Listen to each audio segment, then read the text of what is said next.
সুপ্রিয় শিক্ষার্থীবৃন্দ, সরকারি সিটি কলেজের উদ্যোগে পরিচালিত অনলাইন ক্লাসে সবাইকে স্বাগত জানাচ্ছি। আজকে অত্যন্ত গুরুত্বপূর্ণ একটি বিষয় আলোচনা করব, বর্তমান সময়ের গুরুত্বপূর্ণ বিষয়।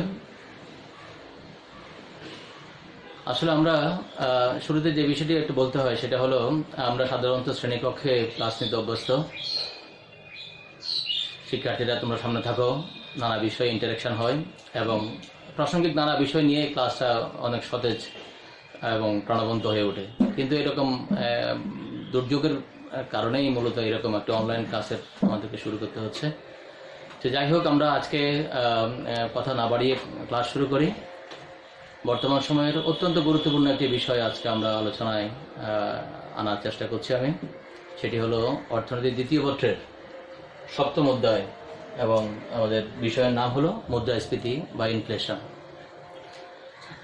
মুদ্রাস্ফীতি বা ইনফ্লেশন, এই বিষয়টি আমরা পাঠ শেষে আমাদের শিক্ষার্থীরা যা শিখবে বলে আমরা আশা করি সেটি হলো, একটা হলো মুদ্রাস্ফীতির পুরো ধারণাটা আমরা ব্যাখ্যা করতে পারবো, মুদ্রাস্ফীতি বলতে কী বোঝায়। 2 নম্বরে মুদ্রাস্ফীতি কীভাবে পরিমাপ করা হয়, মুদ্রাস্ফীতির হার নিয়ে অনেক কথা হয়, মুদ্রাস্ফীতি বেশি কম, সেই পরিমাপটা কীভাবে তৈরি করা হয় সেটা আমরা জানতে পারবো। বিভিন্ন শ্রেণীর উপরে, সমাজে বসবাস করে বিভিন্ন শ্রেণীর উপরে মুদ্রাস্ফীতির প্রভাবটা কেমন সেটি আমরা জানবো আশা করি। এবং এরপরে মুদ্রাস্ফীতি কীভাবে প্রতিকার করা যায়, মুদ্রাস্ফীতির প্রতিকারের উপায়সমূহ আমরা এই অধ্যায়ে আমরা আলোচনা করব। তো আমরা আলোচনার শুরুতেই মুদ্রাস্ফীতি কাকে বলে, এইটার একটা সর্বজন গ্রাহ্য একটি ডেফিনেশন দেওয়া অত্যন্ত মুশকিল। আসলে মুদ্রাস্ফীতি বলতে এমন একটি পরিস্থিতিকে বোঝানো হয় যে পরিস্থিতিতে দ্রব্য সামগ্রী এবং সেবার মূল্য ক্রমাগত বাড়তে থাকে এবং অর্থের মূল্য ক্রমাগত কমতে থাকে। আমাদের অর্থনীতিবিদদের মধ্যে প্রায় সবাই মুদ্রাস্ফীতি বিষয়ের উপর আলোকপাত করেছেন, নানা রকম সংজ্ঞা দিয়েছেন। তো আমি 2টি সংজ্ঞা তোমাদের সামনে উপস্থাপন করার চেষ্টা করব, যেগুলো অত্যন্ত গুরুত্বপূর্ণ এবং তোমাদের পরীক্ষায় এমসিকিউ যে অংশটি, সেই অংশটির মধ্যেও এই 2টি সংজ্ঞার উপরে অনেক সময় প্রশ্ন হয়ে থাকে। আমি একটা স্লাইড তোমাদের সামনে যুক্ত করছি, সেটা ওখানে সংজ্ঞাগুলো উপস্থাপন হবে।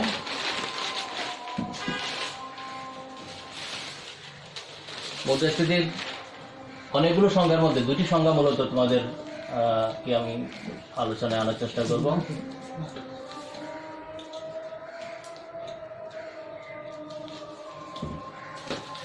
একটি হলো অর্থনীতিবিদ ক্রাউথারের মতে। অর্থনীতিবিদ ক্রাউথার উনি বলেছেন, মুদ্রাস্ফীতি এমন একটি অবস্থা যখন অর্থের মূল্য ক্রমাগত হ্রাস পায়, অর্থের মূল্য ক্রমাগত হ্রাস পায়। উনি এই পরিস্থিতিকেই মুদ্রাস্ফীতি হিসেবে চিহ্নিত করেছেন। আর একজন হল অর্থনীতিবিদ কুলবর্ন। তিনি বলেছেন যে মুদ্রাস্ফীতি এমন একটি অবস্থা যখন অত্যধিক পরিমাণ অর্থ অল্প পরিমাণ দ্রব্য সামগ্রীর পেছনে ধাবিত হয়। অত্যধিক পরিমাণ অর্থ অল্প পরিমাণ দ্রব্য সামগ্রীর পেছনে ধাবিত হয়। প্রিয় শিক্ষার্থীবৃন্দ, তোমরা এই সংজ্ঞা থেকে যে বিষয়গুলো তোমাদের দৃষ্টি আকর্ষণ করবে সেটা হলো, তোমরা যদি খুব বয়সী কোনো মানুষের সাথে বাজার করতে যাও, এখন তারা বাজার থেকে এসেই একটা দীর্ঘশ্বাস ছেড়ে আমাদেরকে বলে যে হাই, বর্তমান সময় তো টাকার কোনো দাম নাই, মানে অর্থের কোনো মূল্যই নাই। এখন এই যে অর্থের কোনো মূল্যই নাই, এরকম যে একটা দীর্ঘশ্বাস আমাদের সিনিয়র সিটিজেনরা যারা আগের দিনে বাজার করতেন, বর্তমানে বাজারে গিয়ে এরকম একটা হতাশার কথা বলেন, অর্থের কোনো মূল্যই নাই। একথা বলতে তিনি যে বোঝাতে চান যে মূলত অর্থের ক্রয় ক্ষমতা আগের মতো নাই। আগে নির্দিষ্ট পরিমাণ অর্থ দিয়ে যেই পরিমাণ দ্রব্য সামগ্রী পেতেন, এখন আর সেই পরিমাণ দ্রব্য সামগ্রী পান না। আর একই রকমের কথাই বলছেন কুলবর্ন, যে আমরা অনেক বিশাল পরিমাণ টাকা সামান্য দ্রব্য সামগ্রীর পেছনে চলে যায়। ব্যাপারটা এরকম, আমরা বলতে পারি এরকম যে আমরা আগের দিনে পকেটে করে টাকা নিতাম, ব্যাগে করে জিনিস নিয়ে আসতাম, আর এখন আমাদেরকে ব্যাগে করে টাকা নিয়ে যেতে হয়, আর দ্রব্য সামগ্রী নিয়ে আসতে পারি অনেকটা পকেটে করে। এই হলো একটি বৈপরীত্য আগের অবস্থার সাথে বর্তমান অবস্থার। এই যে এরকম আমরা বিপুল পরিমাণ অর্থ সামান্য দ্রব্য সামগ্রীর পেছনে যাচ্ছে, এই পরিস্থিতিটাই হলো মুদ্রাস্ফীতি। তো যাই হোক, আমরা মুদ্রাস্ফীতির 2টি গুরুত্বপূর্ণ সংজ্ঞা শিখলাম। এই বিষয়টাকে আমরা যদি এটাকে সংক্ষিপ্ত করে সারমর্মের মধ্যে চলে আসতে চাই, তাহলে মূলত বিষয়টা হলো এরকম যে মুদ্রাস্ফীতি হলো, মুদ্রাস্ফীতি এই শব্দটাও যদি আমরা এরকম করে দেখি যে মুদ্রা স্ফীতি, আমরা জানি স্ফীতি মানে সম্প্রসারিত হওয়া, তাহলে মুদ্রা সম্প্রসারিত হওয়া মানে মুদ্রার পরিমাণ বেড়ে যাওয়া। অর্থনীতিতে যখন মুদ্রার যোগান বেড়ে যায় তখন এর একটি সিগন্যাল পেয়ে যাই আমরা দ্রব্যমূল্যের মাধ্যমে। আর যখন দ্রব্যমূল্য ক্রমাগত বাড়তে শুরু করে তার মানে অর্থের মূল্য ক্রমাগত কমতে শুরু করে। আর এই পরিস্থিতিটাকে আমরা মুদ্রাস্ফীতি নামে অভিহিত করি, যাকে আমরা ইংরেজিতে বলি ইনফ্লেশন। তোমরা খেয়াল করে দেখবে এরকম বর্তমান সময়ে আমাদের টেলিভিশন সমূহে বিভিন্ন অর্থনীতিবিদ, চিন্তাবিদ, যারা রাজনীতিবিদ, তারা সবাই তাদের আলোচনার মধ্যে সরকারের অন্যতম গুরুত্বপূর্ণ একটি চ্যালেঞ্জ হিসাবে মুদ্রাস্ফীতির বিষয়টিকে নিয়ে আসেন। যে একদিকে আমাদেরকে আক্রান্ত লোকের সংখ্যা কমাতে হবে, চিকিৎসা বাড়াতে হবে, দ্রব্যমূল্যটাকে স্থিতিশীল রাখতে হবে, অর্থাৎ মুদ্রাস্ফীতির পরিমাণটাকে যত সিঙ্গেল ডিজিটে যদি রাখা যায়, যত কম রাখা যায়, ততই মানুষের জন্য স্বস্তি। এতে সরকারের দ্বারে আমাদের চিকিৎসার সাথে সাথে এখন বর্তমান সময়ে যে আমাদের করোনা ভাইরাস সংক্রান্ত যে দুর্যোগ, সেই দুর্যোগের মধ্যে সরকারকে একদিকে রোগ শোকের সামলানোর দিকে যেতে হচ্ছে, আর অ্যাট দ্য সেম টাইম অর্থনীতিতে মুদ্রাস্ফীতি এটাকে নিয়ন্ত্রণের দিকেও সরকারের সমান মনোযোগ দিতে হচ্ছে। তোমাদের মনের মধ্যে কখনো হয়তো প্রশ্ন আসতে পারে এরকম যে আচ্ছা, টাকা তো মেশিনে ছাপানো হয়, তাহলে মেশিন তো এত কোনো দামি কোনো বিষয় না, কাগজে ছাপানো হয়, কাগজ এমন কোনো দামি কোনো বিষয় নয়, তাহলে আমরা রাত দিন 24 ঘন্টা টাকার মেশিন দিয়ে শুধু টাকা ছাপাতে থাকবো, আর আমাদের যত রকমের সমস্যা আছে সব সমস্যাগুলো আমরা সমাধান করব। এর প্রশ্ন নিশ্চয়ই তোমাদের কোনো না কোনো মাথার মধ্যে এই ধারণাটি আসছে যে টাকা ছাপাতে তো সমস্যা কোথায়, টাকা ছাপালেই তো হয়। আসলে টাকা ছাপানোর সমস্যা কোথায় হয়, এই বিষয়টাই মূলত আমাদের আজকে আলোচনার মধ্যে আমরা নিয়ে আসবো। যে সরকার চাইলেই কিন্তু এরকম বিপুল পরিমাণ টাকা ছাপিয়ে বাজারে ছাড়তে পারে না। এই বিষয়টি তোমাদেরকে দেখাবো যে টাকা ছাপালে কি হয় মূলত। তো যাই হোক, আমরা প্রথমে শিখলাম আমরা যে মুদ্রাস্ফীতি কাকে বলে। এরপরে মুদ্রাস্ফীতি পরিমাপ, যে মুদ্রাস্ফীতি 5%, 6%, 10%, 15%, এই যে বিভিন্ন পার্সেন্ট বলি আমরা, এই মুদ্রাস্ফীতি পরিমাপ কীভাবে করবো। মুদ্রাস্ফীতি পরিমাপ করার জন্য আমরা যে সূত্রটি ব্যবহার করি, সেই সূত্রটি তোমরা দেখতে পাচ্ছ এখানে, যে এই সূত্রটি নিচের দিকে এখানে সূত্রটি আছে যে মুদ্রাস্ফীতির হার সমান সমান বর্তমান বছরের দাম সূচক বিয়োগ হলো পূর্ববর্তী বছরের দাম সূচক ডিভাইডেড বাই পূর্ববর্তী বছরের দাম সূচক গুণ 100। এই সূত্রটিকে আমরা আর কি সাংকেতিকভাবে লিখতে পারি। তোমাদেরকে যদি তোমরা দেখবে তোমাদের বইতে সূচক সংখ্যা বা দাম সূচক নামক একটি ধারণা তোমাদের নিশ্চয়ই তোমাদের চোখে পড়েছে। আমরা সেই সূচক দিয়েও যে বিষয়টাকে আমরা এরকম আরো সহজ করে লিখতে পারি। যেমন আমরা যদি লিখি এরকম যে রেট অফ ইনফ্লেশন মানে ইনফ্লেশনের আই, ছোট করে আমরা স্মল আই আর দিলাম, এত ইকুয়াল টু হলো এটা PN minus PO divided by PO গুণ 100। এটা হলো একটি সূত্র মুদ্রাস্ফীতি পরিমাপ করার জন্য। যেমন তোমাদের একটা উদাহরণ দিই, আমাদের বাংলাদেশে যদি আমরা মনে করি 2018 সালে আমাদের দাম সূচক ছিল 105.90। 2019 সালে দাম সূচক হলো 110। এখন যদি আমরা যদি নির্ণয় করতে চাই যে 2018 সালের তুলনায় 19 সালে আমাদের মুদ্রাস্ফীতির পরিমাণ মানে কত পার্সেন্ট বেড়েছে মুদ্রাস্ফীতি, এটা যদি বের করতে চাই তাহলে N কারেন্ট ইয়ারের মূল্য সূচক ও বেজ ইয়ারের মূল্য সূচক, বেজ ইয়ার মানে যে বছরের সাথে আমরা তুলনা করব। তাহলে আচ্ছা, আমরা এই সূত্রের মধ্যে আমাদের এই মানগুলো যদি বসিয়ে দিই PN বর্তমান সময়ের দাম সূচক এটা হলো 110 বিয়োগ হলো আগের বছরের দাম সূচক 105.90 ডিভাইড বাই আগের বছর 105.90 গুণ হলো 100। এটাকে যদি সমাধান করি এখান থেকে আমরা পার্সেন্টেজ পাবো 3.9%। অর্থাৎ 2019 সালে মুদ্রাস্ফীতির পরিমাণ 3.9%। মানটা কি? এর মানেটা হলো আমাদের অর্থের যে ক্রয় ক্ষমতা সেটাই এক বছরে 2018 সালের তুলনায় 2019 সালে অর্থের ক্রয় ক্ষমতা 3.9% কমে গিয়েছে। অর্থাৎ আমরা আরও সহজ করে যদি বুঝতে চাই, যারা অর্থনীতি সাধারণত পড়ে না কিন্তু আমরা বুঝতে চাই বিষয়টা কি, তার মানে হলো গত বছর আমরা যে দ্রব্য সামগ্রী 100 টাকা দিয়ে কিনতে পারতাম সেইগুলো এই বছর কেনার জন্য 103 টাকা 90 পয়সা লাগবে। তার মানে দ্রব্য সামগ্রীর পরিমাণ আগের মতোই আছে, কিন্তু আমরা যেটা আগে 100 টাকা দিয়ে কিনতাম সেটা এখন 103 টাকা 90 পয়সা দিয়ে কিনতে হবে। তাহলে এখান থেকে একটা বিষয় পরিষ্কার আশা করি তোমাদের কাছে, যে দ্রব্য মূল্য যদি বাড়তে থাকে অর্থাৎ রেট অফ ইনফ্লেশন যদি বাড়তে থাকে তাহলে অর্থের ক্রয় ক্ষমতা বা অর্থের মূল্যটা কমে যায়। যেটি আমাদের জন্য কাঙ্ক্ষিত নয়। অর্থের মূল্য যদি কমে যায় তাহলে আমাদের যে ক্রয় ক্ষমতা, আমাদের যে সামর্থ্য, সেই সামর্থ্যের মধ্যে এটি সমস্যা তৈরি করবে। তো প্রিয় শিক্ষার্থীবৃন্দ, আশা করি আমরা মুদ্রাস্ফীতি কাকে বলে এবং মুদ্রাস্ফীতি কীভাবে পরিমাপ করব সেই বিষয়টি আমরা বুঝলাম। এখন আমরা একটা বিষয় তোমাদেরকে আরেকটু পরিষ্কার করে জানাতে চাই, সেটা হলো অর্থের মূল্য বিষয়। এটি অর্থনীতি ছাত্রদের জন্য অত্যন্ত গুরুত্বপূর্ণ একটি বিষয়, অর্থের মূল্য। অর্থের মূল্য কাকে বলে? আমরা যদি বলি অর্থের মূল্য, এটাকে বলা হয় value of money. Value of মানি সংক্ষেপে এটাকে আমরা ভিএম এটা দিয়ে চিহ্নিত করতে পারি। ভিএম। তুমি যদি সংজ্ঞা দিয়ে বলতে চাও যে অর্থের মূল্য কি, তখন আমরা বলবো এরকম: অর্থের ক্রয় ক্ষমতাই মূলত অর্থের মূল্য। অর্থের মূল্য হলো অর্থের ক্রয় ক্ষমতা। তো এখন কত টাকার ক্রয় ক্ষমতা? এটা কি 1 টাকার, না 2 টাকার, না 500 টাকার, কত টাকা? আমরা এটাকে সিঙ্গেল একটা ইউনিটের মধ্যে, একটা স্ট্যান্ডার্ড ইউনিটের মধ্যে নিয়ে আসতে হবে। এটা হলো আমরা 1 একক মুদ্রা দিয়ে যে পরিমাণ দ্রব্য, সামগ্রী এবং সেবা কিনতে পারি, সেটাই হলো অর্থের মূল্য, 1 একক মুদ্রা। যেমন ধরো একটা উদাহরণ দিই। আমি বললাম এরকম যে মনে করি 1 কেজি চালের দাম, 1 কেজি চালের দাম ইকুয়াল টু 50 টাকা। ইকুয়াল টু 50 টাকা। 1 কেজি চালের দাম 50 টাকা। তার মানে হলো এইভাবে আমরা বলতে যে প্রাইস ইকুয়াল টু হলো 50 বা 50। এই জিনিসটাকে আমরা উল্টাভাবে লিখতে পারি এরকম করে। এরকম দেখো, 50 টাকার ক্রয় ক্ষমতা ইকুয়াল টু হলো 1 কেজি চাল। সুতরাং 1 টাকার ক্রয় ক্ষমতা ইকুয়াল টু 1/50 কেজি চাল। অর্থাৎ 1 টাকা দিয়ে বর্তমান বাজার দামে যদি 50 টাকা যদি চালের কেজি হয়, তাহলে 1 টাকা দিয়ে আমরা 1 কেজি চালের 50 ভাগের 1 ভাগ কিনতে পারবো। এটাই হলো 1 টাকার ক্ষমতা। সুতরাং 1 টাকার যে ক্ষমতা, এটাকে বলছি আমরা value of money. Value of money equal two হলো 1/50। তা 1/50 চালের কেজি 50 টাকা হলো না 50 লিখবো, কিন্তু 50 টাকা 60 টাকা যদি হয়ে যায় তাহলে 1/60। তাহলে জিনিসটাকে আমরা একদম সাধারণ করে ফেলি, সেটাকে আমরা এভাবে বলতে পারি, বা এভাবে বলতে পারি এরকম যে value of money equal two হলো 1/P। Value of money equal two 1/P। অর্থাৎ এটা হলো অর্থের মূল্যের সূত্র। অর্থের মূল্যটা কত এটা জানার জন্য 1/P এটা হলো একটি সাধারণ সূত্র।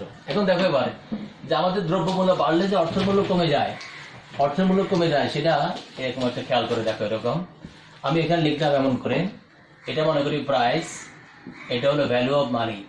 আর এখানে তুমি চাইলে একটা মন্তব্য লিখতে পারো, যেমন ধরো চালের দাম যদি 10 টাকা হয়, সে দাম 10 টাকা, তাহলে আমাদের ভ্যালু অফ মানি হবে 1/10। যদি 20 টাকা হয়ে যায় চালের দাম বা যে কোনো দ্রব্যের দাম, তাহলে এটা হবে 1/20। খেয়াল করে দেখো, 1/10 এই ভগ্নাংশটি বড়, আর 1/20 এই ভগ্নাংশটি তার অর্ধেক, মানে ছোট। দাম বাড়লো, অর্থের মূল্য কমে গেল। এটাকে যদি আমরা একটা চিত্র উপস্থাপন করতে চাই, তাহলে দেখো চিত্রটিতে 0 মনে করি আমরা এখানে দিলাম প্রাইস, আর এখানে দিলাম value of money. Value of money equal to 1/প্রাইস, সূত্র আমরা একটু আগে পেয়েছি। এবার দেখো আমরা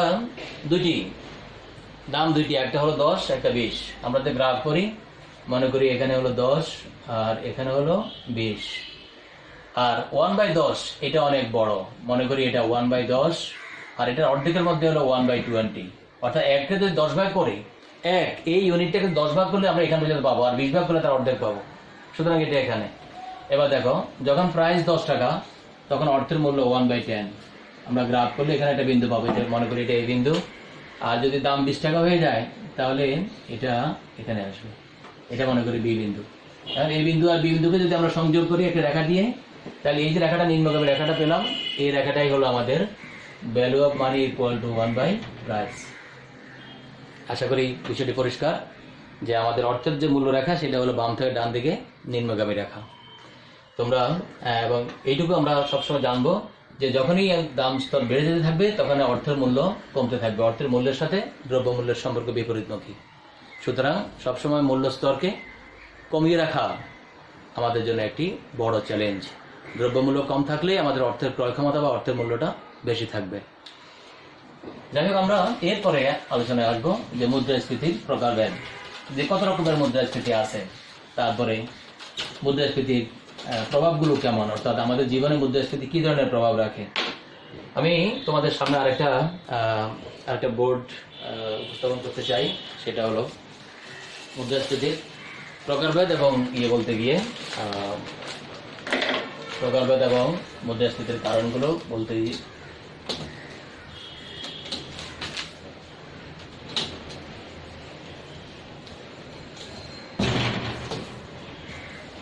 আশা করি দেখতে পাচ্ছ তোমরা।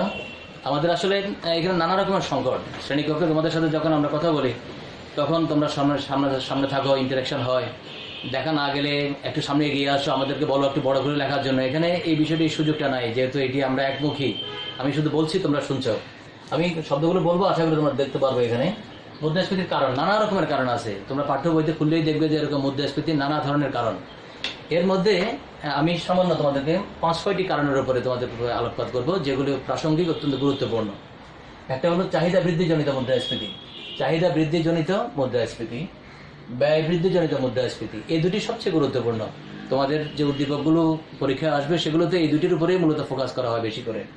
চাহিদা বৃদ্ধিজনিত, এটাকে বলা হয় ডিমান্ড পুল ইনফ্লেশন, মানে চাহিদায় টেনে যেটাকে নিয়ে আসে অতিরিক্ত চাহিদা। আর কস্ট পুশ ইনফ্লেশন, খরচের ধাক্কায়, উৎপাদন ব্যয়ের ধাক্কায় যেটা হয় সেটা হলো কস্ট পুশ ইনফ্লেশন। এরপরে মুদ্রাস্ফীতির গতি। তোমরা খেয়াল করেছো এরকম, আমরা লেসন প্ল্যানের মধ্যে আমরা একটা কথা বলেছিলাম যে মুদ্রাস্ফীতি প্রতিকারের উপায়। তা প্রতিকার কেন করব? নিশ্চয়ই এটার একটা খারাপ দিকও হয়তো আছে। খারাপ দিক না থাকলে প্রতিকারের কোনো প্রশ্ন আসতো না।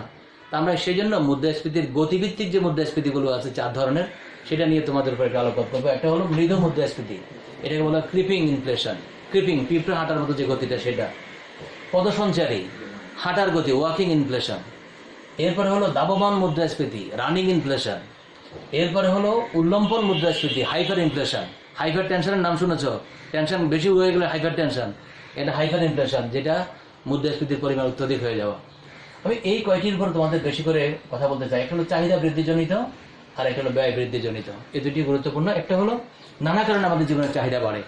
আমাদের যখন আয় বেড়ে যায়, বিদেশ থেকে যখন রেমিটেন্স আসে, যখন আমাদের উদার ঋণ প্রবাহ, দেশে কোনো কারণে যদি ঋণ নীতিটা যদি উদার হয়, আমরা যদি সহজে ঋণ পাই, আমাদের যদি বেতন বেড়ে যায়, মজুরি বেড়ে যায়, তাহলে সেই ক্ষেত্রে আমাদের চাহিদা বাড়ে। আর চাহিদা বাড়লে সামগ্রিক যোগানটা স্থির থেকে যদি চাহিদা ক্রমাগত বাড়তে শুরু করে, তাহলে বাজারে একটা সংকট হবে। আর সংকট হওয়ার কারণে দামটা ক্রমাগত বাড়তে শুরু করবে। আর এইটাকে বলা হয় চাহিদা বৃদ্ধিজনিত বা ডিমান্ডফুল ইনফ্লেশন। তো এরপরে আসো, আমি এই জিনিসটাকে তোমাদেরকে একটু বোর্ডে একটু এঁকে দেখাতে চাই, কারণ এটার উপরে পরীক্ষায় প্রশ্ন আসার সম্ভাবনা খুব বেশি। আমরা এই চার্টটাতে আরেকবার আসবো পরে, আপাতত আমরা এখান থেকে যাচ্ছি। এখানে তোমাদেরকে ডিমান্ড ফর ইনফ্লেশনটা একটু এঁকে দেখাতে চাই, যে চাহিদা বৃদ্ধিজনিত মুদ্রাস্ফীতি এই বিষয়টা। এটার জন্য এরকম দেখো, আমরা ভূমি অক্ষের মধ্যে আমাদের কোয়ান্টিটি, বা এখানে দিলাম আমরা, ধরো এখানে দিলাম প্রাইস উপরে, আর এই জায়গার মধ্যে আমাদের একদিকে ডিমান্ড এবং সাপ্লাই 0, এটা কোয়ান্টিটি আমরা এই জায়গায় দিলাম। এটা হলো পরিমাণ, আর এটা হলো দাম স্তর 0। তোমরা জানো যে আমাদের ইন্টারমিডিয়েট পর্যায়ে তোমরা যারা শিক্ষার্থী, তোমরা সবসময় যোগান রেখার একটা আকৃতি জানো, যে সেটা বাম থেকে ডান দিকে ঊর্ধ্বমুখী। কিন্তু এটার আরো নানা ডাইমেনশন আছে, যেগুলো উপরের ক্লাসে গেলে তোমরা নিশ্চয়ই দেখবে। তা আমি আজকে সেরকম একটা জিনিস দেখাচ্ছি, তোমাদের পাঠ্যবইতে সেরকমই পাবে। সেই জন্য প্রথমে একটা ঊর্ধ্বমুখী গেল, দেখো। এরপর এটা লম্ব অক্ষের সমান্তরাল। এর মানেটা কি? এটা হলো একদিকের সাপ্লাই রেখা, সামগ্রিক যোগান রেখা। এর মানে হলো এরকম, দেখো, প্রথমে দাম বাড়ার সাথে সাথে যোগান বাড়তেছে, কিন্তু যোগান কতদিন বাড়বে, কতক্ষণ বাড়বে? একটা পর্যায়ে যদি আমাদের উৎপাদনের সকল উপকরণ যদি কাজে লেগে যায়, তখন আমরা দাম বাড়ালেও কিন্তু আর যোগানের পরিমাণ বাড়াতে পারবো না। সেই জন্য যোগানটা স্থির হয়ে যাবে। এটাকে বলা হয় পূর্ণ নিয়োগ উৎপাদন স্তর। এই পূর্ণ নিয়োগ উৎপাদন স্তরে আমাদের যে সামগ্রিক যোগান রেখা, সেটা লম্ব অক্ষের সমান্তরাল হয়ে যায়। এটা হলো, এটাকে আমরা বলা হয় OIF, বা ফুল এমপ্লয়মেন্ট লেভেল অফ আউটপুট। এখন দেখো সামগ্রিক চাহিদা রেখা সাধারণত বাম থেকে ডান দিকে নিম্নগামী, তোমরা জানো সবাই। মনে করি এটা হলো AD0, মানে আমাদের প্রাথমিক চাহিদা রেখা। তাহলে সামগ্রিক যোগান রেখার সাথে প্রাথমিক যে সামগ্রিক চাহিদা রেখা, এখানে চাহিদা যোগান রেখা ভারসাম্য হয় E0 বিন্দুতে। এটা প্রাথমিক অর্থনীতির প্রাথমিক ভারসাম্য বিন্দু E0 বিন্দু যদি ভারসাম্য হয়, তাহলে দেখো আমাদের দাম স্তরটা হলো, এটা হলো P0 বার, মানে ভারসাম্য দাম হলো O থেকে P0 বার, এইটুকু। চাহিদা এবং যোগানে বাজার ব্যবস্থার মাধ্যমেই দামটা নির্ধারিত হলো। এখন যদি বিভিন্ন কারণে, যেগুলো একটু আগে বললাম, যে চাহিদা বেড়ে যায়, আমাদের আয় বাড়লো, বিদেশ থেকে রেমিটেন্স বাড়লো, সরকার আমাদের নানা রকমের উন্নয়ন যে ব্যয় করলো সেগুলো জনগণ পরোক্ষভাবে উপকৃত হচ্ছে, তাদের আয় বেড়ে যাচ্ছে, ক্রয় ক্ষমতা বেড়ে যাচ্ছে। এই সকল কারণে যখন চাহিদা বাড়বে, চাহিদা বাড়লে চাহিদা রেখা ডান দিকে শিফট করবে। ধরো চাহিদা রেখা বেড়ে, চাহিদা বাড়ার কারণে চাহিদা রেখা আরও ডান দিকে স্থানান্তরিত হলো, এটা হলো AD1 পরবর্তী চাহিদা রেখা। তাহলে দেখো এবার যোগান তো আগের মতোই, বর্তমানে চাহিদা বাড়ার কারণে চাহিদা রেখা ডান দিকে স্থানান্তরিত হলো এবং ভারসাম্য চলে আসলো এখানে U1 বিন্দুতে। U1 বিন্দু আসার কারণে আমাদের দামটা এখন P0 বার থেকে বেড়ে এটা হলো P1 বার। অনুরূপভাবে যদি আরো চাহিদা বাড়ে তাহলে আরো ডান দিকে যাবে, এরপর ভারসাম্য চলে আসবে E2-তে। E2 যখন আসবে তখন আমাদের দামটা হবে P2 বার। খেয়াল করে দেখো এবারে এই যে দাম ও P0 বার থেকে P1 বার, P2 বার ক্রমাগত দাম বাড়তেছে। এই প্রতিবার দাম বাড়ার জন্য মূলত যেটি ভূমিকা রাখছে সেটি হলো সামগ্রিক চাহিদার পরিবর্তন, মানে চাহিদা বৃদ্ধি। এই চাহিদা বৃদ্ধির কারণে এইভাবে ক্রমাগত দাম বেড়ে যাচ্ছে, এই জন্য এটার নাম হলো চাহিদা বৃদ্ধিজনিত মুদ্রাস্ফীতি। এটার উপরে তোমাদের উদ্দীপকে হয়তো কোনো বিষয় থাকতে পারে, এটা দেখেই, এই ধরনের চিত্র দেখলেই বুঝবা যে এটা ডিমান্ডফুল ইনফ্লেশন বা চাহিদা বৃদ্ধিজনিত মুদ্রাস্ফীতির কথাই বলা হয়েছে। এখানে যোগানটা নির্দিষ্ট, চাহিদা বাড়বে। এবার আসো দ্বিতীয়টিতে, সেটি হলো আমাদের ব্যয় বৃদ্ধিজনিত মুদ্রাস্ফীতি। শিক্ষার্থীবৃন্দ, তোমরা জানো যে ব্যয় মানে উৎপাদন ব্যয়ের কথা বোঝানো হচ্ছে। উৎপাদন ব্যয়, তোমরা জানো যে আমরা উৎপাদন ব্যয়ের মধ্যে আমাদের কাঁচামালের ব্যয় আছে, আমাদের ফিক্সড কস্টগুলো আছে, তারপরে যানবাহন, যাতায়াত, বিদ্যুৎ, পরিবহন, নানা রকমের বিষয় জড়িত, সরকারের ট্যাক্সও এটার মধ্যে জড়িত আছে উৎপাদন ব্যয়ের মধ্যে। এখন উৎপাদন ব্যয় বাড়ার কারণে যদি ক্রমাগত দাম বাড়তে থাকে বাজারে, তখন সেটার নাম হলো ব্যয় বৃদ্ধিজনিত মুদ্রাস্ফীতি। ব্যয় বৃদ্ধিজনিত মুদ্রাস্ফীতি। দেখি আমরা ব্যয় বৃদ্ধিজনিত মুদ্রাস্ফীতিকে যদি আমরা রেখাচিত্রে দেখতে চাই তাহলে এটা হবে এরকম করে। দেখো, মনে করি এটা হলো কোয়ান্টিটি আর এই হলো প্রাইস। এখানে আমরা এখন সামগ্রিক যোগান দেখার ওই আগে যে চেহারাটা দেখেছি তোমাদেরকে, একটা অংশ ঊর্ধ্বমুখী আরেকটা অংশ লম্বের সমান্তরাল, সেটি এখন না হলেও চলবে, আমরা স্বাভাবিক যে যোগান রেখা সেটাই পড়াই। মনে করি এটি হলো সামগ্রিক চাহিদা রেখা প্রাথমিক, আর এটা হলো সামগ্রিক যোগান রেখা। এই অবস্থায় অর্থনীতিতে প্রাথমিক ভারসাম্য অর্জিত হয় E0 বিন্দুতে, এবং বাজারের দাম হলো P0 বার এবং পরিমাণটা হলো Q0 বার। এখন যদি উৎপাদন ব্যয় বেড়ে যায়, তোমরা সবাই জানো এরকম চাহিদার সাথে সম্পর্কিত হলো ক্রেতা আর যোগানের সাথে সম্পর্কিত হলো বিক্রেতা। তাহলে উৎপাদন ব্যয় যদি বেড়ে যায় সেটা ক্রেতাকে প্রথমে টাচ করবে না, কারণ ক্রেতা এখনো বাজারে যায় নাই, উৎপাদন চলছে। প্রথম যে আঘাতটা, প্রথম যে প্রভাবটা সেটা পড়বে বিক্রেতার উপরে। তাহলে যখন উৎপাদনের নানা দিক থেকে উৎপাদনের খরচ বাড়বে, উৎপাদনকারীর খরচ করার যে উৎপাদন ব্যয় করার যে সামর্থ্য সেটা কমে যাবে। আর সামর্থ্য যদি কমে যায় তাহলে উৎপাদনও কমে যাবে। উৎপাদন যদি কমে যায় তাহলে উৎপাদনের যে আমাদের সামগ্রিক যোগান রেখা সেটাই বাম দিকে স্থানান্তরিত হবে। তো বাম দিকে স্থানান্তরিত হলে আমাদের যোগান রেখাটা বাম দিকে স্থানান্তরিত চলে আসবে AS1। তাহলে দেখো ভারসাম্য এখন হলো U1 বিন্দুতে, কারণ চাহিদা রেখার কোনো পরিবর্তন হয়নি। বাজারে যে প্রভাবটি হয়েছে সেটা উৎপাদন ব্যয়ের, এই জন্য চাহিদা এখনো আক্রান্ত হয় নাই। আক্রান্ত না হওয়ার কারণে চাহিদা রেখার কোনো পরিবর্তন হবে না।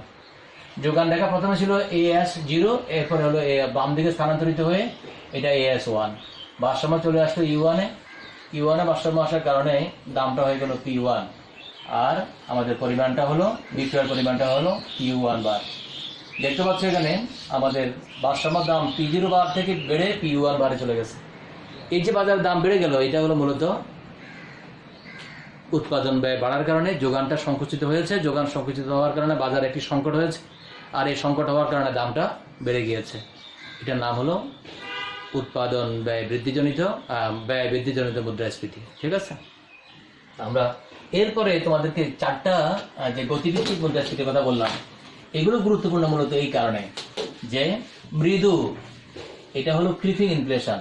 মুদ্রাস্ফীতি যদি 5% 7%-এর মতো হয়, ক্রিপিং ইনফ্লেশন, আমরা পিঁপড়ে হাঁটার যে গতিটা ওইটা, তোমরা যদি খেয়াল করেছো গায়ের মধ্যে কখনো যদি এরকম পিঁপড়ে হাঁটার মতো করে একটা আঙুল দিয়ে যদি এরকম করাও, এক ধরনের সুখ অনুভূতি হবে, আনন্দের অনুভূতি, সুখের অনুভূতি।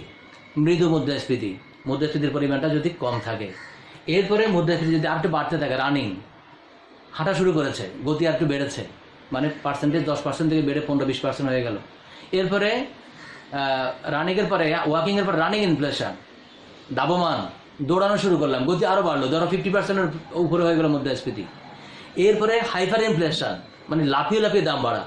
লাফিয়ে লাফিয়ে দাম বাড়ার মানেটা হলো যে তুমি সকালে একটা দাম, দুপুরে একটা দাম, রাতে আর একটা দাম, পুরো অনিশ্চিত কখন কত হবে, হাইপার ইনফ্লেশন। এই জন্য ধরো 100%, 200% যদি দাম বেড়ে যায় তাহলে সেটা হলো হাইপার ইনফ্লেশন।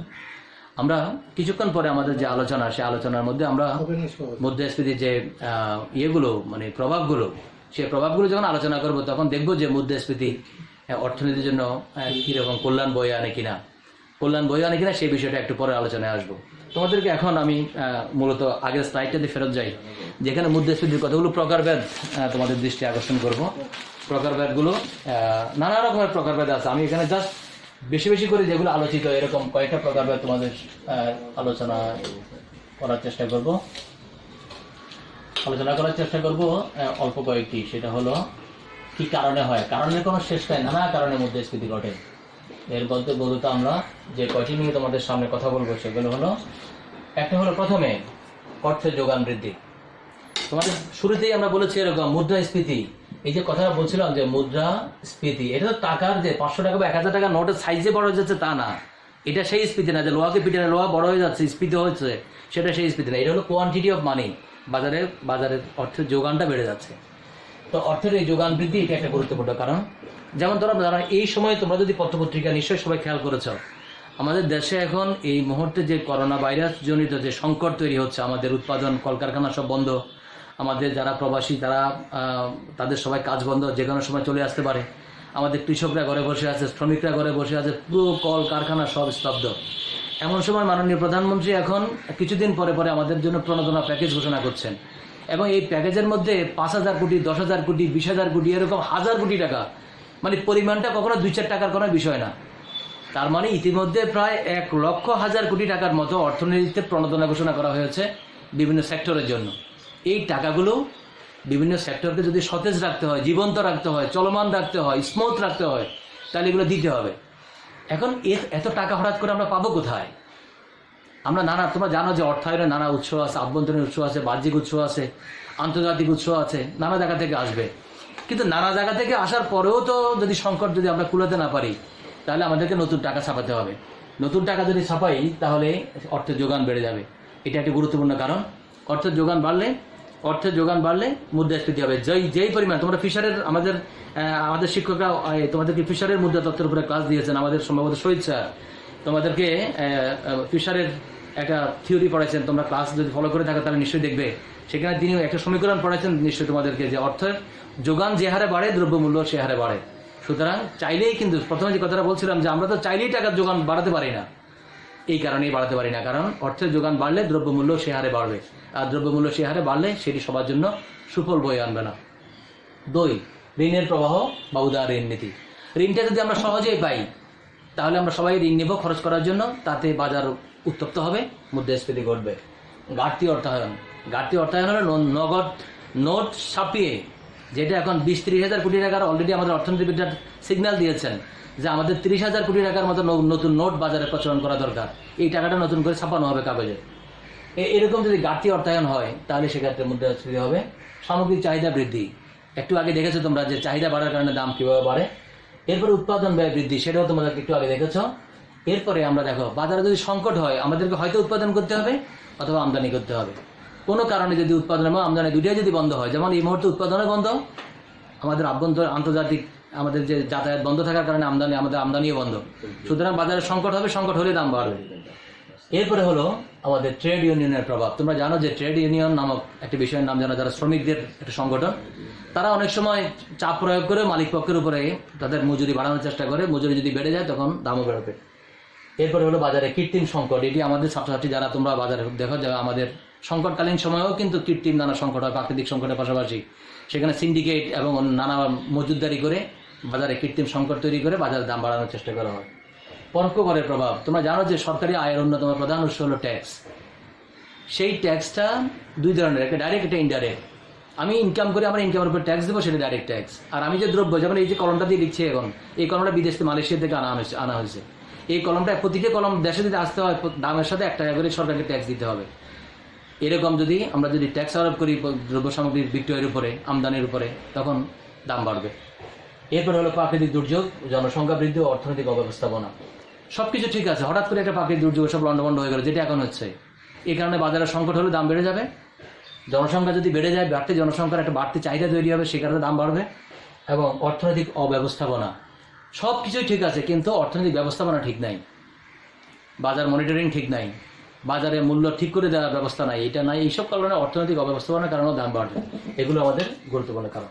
আমরা ক্লাসকে খুব লম্বা করার সুযোগ দেয়, যেহেতু তোমরা লম্বা ক্লাসগুলোতে যেতে পারবেন। আমরা এরপরে অর্থনৈতিক এই যে দেখলাম যে মুদ্রাস্ফীতির যে প্রভাবগুলো হয়, দাম বেড়ে যায়। আমরা আরেকটা ক্লাসে তোমাদের সাথে যে মুদ্রাস্ফীতি প্রতিকারের উপায়গুলো কেমন সেটা নিয়ে তোমাদের সংক্ষিপ্ত একটা ক্লাস নেব। আজকের ক্লাসটা এখানে থাকলো। তোমরা সবাই ভালো থাকবে। আল্লাহ হাফেজ।